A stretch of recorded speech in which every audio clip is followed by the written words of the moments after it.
Thank you so kindly for allowing me, Mr. Speaker, to speak on this very important and probably a very historical, progressive and transformative bill, the Special Prosecutor Act. But before making this brief presentation, Mr. Speaker, I want to acknowledge and to salute a number of young ladies in St. Lucia who are vying to represent St. Lucia at the Miss Universe pageant. And in particular, I want to recognize Chrissy Emmanuel from Lacqua, the constituency of Castries Southeast. And just to inform the member for Castries South that while Castries Lacqua is on the high plain overlooking Cicerone and Fuasho, we expect that the results will be in accordance with the plane at which Lacqua is placed. So I know Chrissy this morning is listening, as I told her that I would recognize and provide support that Chrissy Emmanuel do well in this upcoming pageant to represent St. Lucia in Also permit me, Mr. Speaker, to acknowledge the belated birthday of the member for Central Castries, and in a special way acknowledge the member for Castries South on account of the celebration of Emancipation Day. This was very much successful, Mr. Speaker. I wasn't able to attend due to some critical reasons, but I noticed the opposition was absent. And Mr. Speaker, I want to just pause here and say something about the participation when you're in opposition. Mr. Speaker, I recall vividly that while I sat on this side as leader in the Senate, that I was once approached by the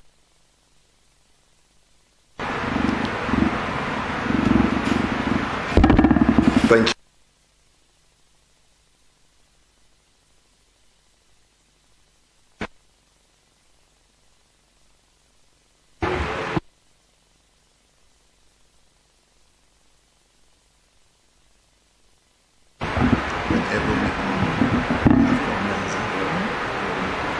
Thank you.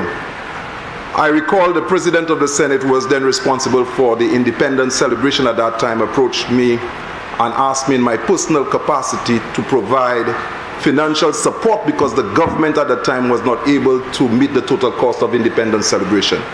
And as a patriotic St. Lucian sitting in the opposition side, I gave financially to ensure that the independence at that time was successful. So I'm always St. Lucian 100% of the time. Whether I'm in opposition or in government, I will always be a St. Lucian, and I support it. And I do invite members of the opposition for when activities like Emancipation Day, this is very unifying, and I expect all St. Lucians and encourage members from all sides to be part of such a grand celebration of who we are as a people in a collective way. But Mr. Speaker, there comes a time when one must take a position that is neither safe, comfortable, nor popular, a position that is unlike the regular rudiments of parliamentary representation. But he must take it because conscience tells him it is right. Yes, Mr. Speaker, I stand in support of this bill, the purpose of which is for investigation and prosecution of corrupt public officers and officials, and for the appointment of this special prosecutor. But before going further, Mr. Speaker, I want to dispel the belief that is entrenched in the minds of many good people, both here and abroad, that all politicians are the same. Mr. Speaker, are all teachers the same? Are all police officers the same? Are all lawyers the same? Are all doctors the same? Are all public servants the same? Are all plumbers, architects, masons, carpenters the same? Are all customer service reps the same? Are all bank tellers the same? If they are, why do we crane our necks over the long queue to look for our favorite teller, hoping we are lucky to get him or her when our turn comes? It is because some stand out over others. It is because we are not all the same. Unlike a child's puzzle, if you don't accept that the pieces of each are different, you will not even search and inspect for the differences so you can solve the puzzle. And so we are not all the same. Mr. Speaker, some people sincerely and honestly believe that, but there are those who know the difference. And because that difference will not serve their purpose, they deceive quite a few by saying all politicians are the same. Mr. Speaker, I want to be candid to say that I believe that all politicians are confronted with temptations. An exhortation given by Father Patrick Anthony in the church service of the celebration of 25 years of service by both members of Castries East and Beaufort South. But above any temptation is the fervor and passion to deliver the promises and pledges, including the investigation and persecution and prosecute corrupt public officers and officials as stipulated in the SLP manifesto, captured in the social commentaries, crying for justice and registered in the conscience of all uncompromised minds and hearts of St. Lucians, both here and abroad. Mr. Speaker, what has become of St. Lucian, the prospects of good governance? Mr. Speaker, there are many stories out there that speaks to what transpired. And one comes to mind, Mr. Speaker, because every time I recall moving around the constituency, there are persons who would share their experience while this government was in power. One such reminds me of a person who came to me and said that she was waiting for funds to pay 9 workers, each supposed to receive $500. She was expecting $4,500. But in the night, she received an envelope of $9,000. And the night was not over that somebody else approached with another $9,000 and had to say, I've already received the money. These were just persons expressing their views, and some of them in disgust in terms of either they were not getting enough or they were feeling aggrieved that who else was receiving. Mr. Speaker, when I think of St. Jude Hospital, some of the DVRP projects, some of the CDP projects, particularly in Castries Southeast, I ask, what has happened to the prospects of good governance? Take, for example, Mr. Speaker, this project on the river banks with containers where we are building a so-called market out of containers are being built. The concrete slab was built, the containers are placed, and the steel frame and every aspect of what's supposed to be a metal roof structure is on the ground. But there's no trace of the drawings in government. It doesn't exist in planning. It doesn't exist in the Ministry of Economic Affairs. And lo and behold, I came across a drawing in the community in the hands of someone who said to me that a so-called person who went up in the election was the one who did the drawing. And I asked the person who did the concrete slab, who paid you? Person said, not the government. I was paid by someone who was contesting the election. Mr. Speaker, I visited the accounts at the Ministry of Economic Affairs. And for the total amount of work executed thus far, that amount of work on the ground is not there. More than $200,000 worth of work have been done. The contractor has been paid, but only $50,000 was paid. Is it a gift to the people of Castries Southeast? What is it? And how do you continue with such a project? Mr. Speaker, I need to speak about another vexing situation. Footpaths. Mr. Speaker, people pour concrete all over and call it footpaths. And everybody believes that they can get a contract to do footpaths. Mr. Speaker, as a trained professional, footpaths have standards and specification. There must be risers no more than 7 inches. Treads must be no more than 12 inches thereabout. You must have no more than 12 flights of steps in a staircase area. The landing must be of a certain width. Mr. Speaker, go to Bexar. Go to Bexar and you will see a footpath, and I call it, excuse me please, because 2 persons cannot pass on it at once. If you are not seeing eye to eye with your neighbor, you need to reverse, because there's no space for 2 individuals.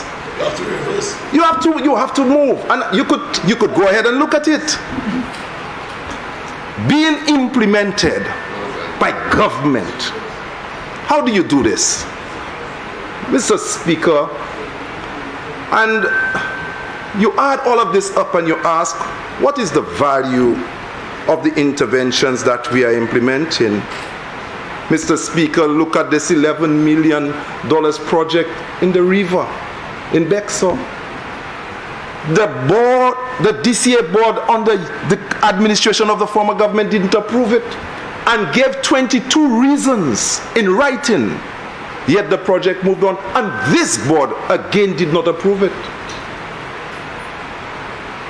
Mr. Speaker, it's being built under the Disaster Vulnerability Risk Reduction Program. Members on this side, can you imagine, with intense rainfall, that persons living across on the hill, if they lose their homes, will cross the narrow bridge to go into a safety area across there? How would they get there? Would they cross the river that is coming down with all this turbulence? Do you envisage somebody crossing the river to get into safety? So the selection site, as indicated by the chairman of the DCA, the entire board unanimously saying it is troubling how the worst part of St. Lucia for disaster, we must put in an $11 million disaster vulnerability risk reduction shelter. Rivers on both sides. Mr. Speaker, this is troubling. This is troubling. And more concerning for me, Mr. Speaker, and I will not venture into details in some of those projects, because I think the right set of people should do so. But I must note, Mr. Speaker, my disappointment with the professional bodies of St. Lucia. The Architects Association, the Engineering Association, the Quantity Surveying and the Surveying Association. During the last 5 years, they remained silent, not a word. And in the context of the debate, Mr. Speaker, permit me to acknowledge the Association of Medical and Dental Fraternity when the COVID debate over a particular medication was happening. Notwithstanding, we may disagree with the then doctor, but ivermectin was the name. But of course, you see professionals arguing and debating, and any student in St. Lucia who would be pursuing medical studies would have appreciated the discourse and at least could say something about ivermectin. But Mr. Speaker, I haven't heard, I haven't seen on social media or anybody write anything about the atrocities taking place in the built environment by none of the professional bodies in St. Lucia, save Mr. John Peters, Mark Hennicat. Only, Mr. Speaker, a wonderful bridge, some of which you will only see in textbook, is being built in cul-de-sac. I haven't seen a professional write an article to edify the nation on it. Piles being driven almost 50 feet deep.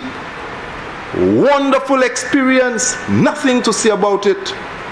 They didn't comment about St. Jude Hospital, and that it is customary to secure materials off-site. Mr. Speaker, when this happened, when a politician will move on a site as if materials were being stolen, the professionals, especially the quantity surveyors who continue to value works and include materials off-site in their payment certificates, should have written and said there was nothing wrong with the materials being stored there. Because, Mr. Speaker, when you're going to build a massive structure like a hospital, a lot of the materials, you do not have space to secure materials on site. And because of you planning to execute your work in a timely manner, most times you need to secure the materials very early and you cannot bring it on time. One, you do not have the space to secure it. Two, they need to be stored under special conditions. But we made some business person look like a crook when there was nothing wrong. And the quantity surveyors who are preparing certificates of payments every day stayed quiet. And when they said the corridors at St. Jude had a problem, not one engineer or architect wrote and could have, said something in the newspaper that Tapia Hospital was a hotel with narrow corridors and has been made into a successful hospital. It used to be, the corridors are narrow. In fact, if you take the elevator and go down into certain parts, it's not according to standards. There isn't a dirty and clean corridor as per international standards, but Tapia is where we pay most of our money to go to. You understand? Victoria Hospital is far more superior than Tapia Hospital in terms of design. Go and take a look at the L block and look at the design of the theaters there, and take a look at what obtains at St. Jude, at the Tapia Hospital. But we lick up St. Jude Hospital and everybody drank this old Kool-Aid as if it was correct, and the professionals in this country said nothing. I wish to register that my disappointment with them, and I told them I would come in this house and I would say this: for any country that needs to develop, and if we need to experience true development, the professionals that the people of this country have invested in must stand up and represent their profession at all times. We should not leave engineering to politicians. We should not leave design to politicians. There are times the architects, we can disagree, but they must speak, and we ought to respect them. And maybe one of the reasons why they were afraid is the level of disrespect coming from the government side. I've heard some statements about professionals on this side, and honestly, it's not encouraging. The fact that we disagree with professionals, we must not characterize them in the way that we did. Mr. Speaker, I think we are, or we can, if we do not deal with corruption, we can only destroy this country. Why? Because we believe that it is safe when this thing happens. But, Mr. Speaker, a man who steals from me will also steal from me. A man who would steal for you will also steal from you. So, Mr. Speaker, it is important that we listen to the advice from our Prime Minister as he presented this bill. Mr. Speaker, true development of the people must be holistic. It must be holistic in nature. It must include the development of laws and rules, education of our people, their personal development, therapeutic interventions, if you may, cultural activities, entrepreneurial development, sports and recreation, reintegration of our people after they leave Bordelaise, but a strong rejection of corruption. Mr. Speaker, at this juncture, I need to remind our people that the Special Prosecutor Act, or the bill being presented, while it is directed at public officials, our people who are supporters, it also directed at them. Mr. Speaker, very often we speak of the day that we won the election and the celebration took place, and we continue on the anniversary to celebrate the victory. But Mr. Speaker, until you change hearts and minds of our people, sometimes I ask, why do we celebrate? Mr. Speaker, some people have gotten used to this atmosphere of doing things the wrong way. Some people believe, and most persons believe, that they must get a contract. And they are not distinguishing between what is price, what is cost, and what is value. Mr. Speaker, I have said to some of my constituents that if you want a job, you must give your price. Your price is how much it would cost you to provide that service. But your price may be lower or higher than somebody else's price, because it may cost you a lot more or less to do it. But some people, because of the budget processes that we use, will go into the estimates of expenditure and see that a budget allocation is made for a road. And instead of preparing a price, the person will be given the budget estimate and use that to submit as the price for the job. And when the person implements the work, because it's costing them more, you get cost overruns. And for some of the other reasons that the Prime Minister outlined, the cost goes up, or the cost need to be inflated. Mr. Speaker, we cannot continue doing business that way.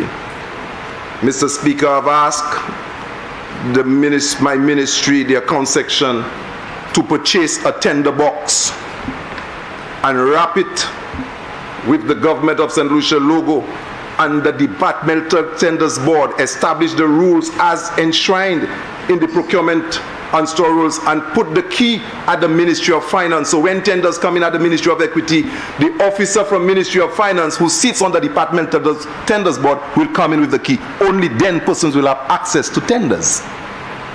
This is how serious we are taking the issue of tendering in the Ministry of Equity. And I have said that in the council in Bexor, there will also be a tender box too. Persons must get used to giving 3 quotes and allow them to understand the business of giving a price. Mr. Speaker, you know, the people in Castries South are wonderful people. And I love them. And when a senior person would call you to their home and tell you, Monsieur, mo passa desan match la vin wè mwen paske kwa pa bon, and you climb to the person and you see the vulnerability, the person has reached the age where they're tired, and say, Monsieur, kana laki de kaila mo vle contract la paske yo mete hanil denye term. This is an everyday thing in Castries office. You're 90, you're 80, you cannot even get to the house, but you want a contract. And the contract must be arranged so that you will make a profit. So then the person never give a price. You tell the person to do it and arrange the price with the person. And if the person doesn't get the price right, then you now need to take responsibility. So what we have become. So I have to say no to some persons. I have said no. And I guess sometimes you get unpopular. I say, Mama pasa fesa. Mwen kay we do on lot manye mi mwen pasa ba o contract paske la ni lot moun ki sa bay apwi pou li. So Mr. Speaker, I need to remind myself very often of the children of Israel who escaped slavery in Egypt on their magnificent journey to a promised land. But whenever they encountered problems, they complained to Moses and said it was better in Egypt. Mr. Speaker, I expect sometimes that our people, through this journey of having good governance, will sometimes not understand what we're trying to do. But Mr. Speaker, we need to stand our ground because we don't have an alternative. We cannot allow greed and selfishness to take hold of everything that makes us hard-working, industrious people. We must strive to serve well. So, Mr. Speaker, it is expected that some people, of course, will oppose this bill for various reasons. Some only know justice for the powerful. Some will not recognize that corruption in public office prevents us from adding more persons on the public assistance. It reduces our ability to strengthen our safety nets. It makes medical assistance a greater challenge. It reduces our ability to give more scholarships. It affects us to provide more persons with housing assistance and impairs our social protection agenda. Some will not support because the lack of political maturity to unite on anything that is progressive when the party is not in power. Some will oppose because maybe the coffers are full and they believe that we are coming after them.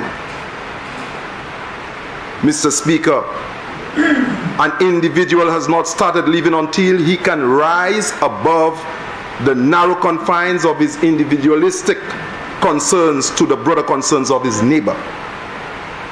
Let's serve the people well, not only to avoid prosecution under this bill or because we want them to return us into government, but also because it is the human and moral thing to do. I thank you, Mr. Speaker.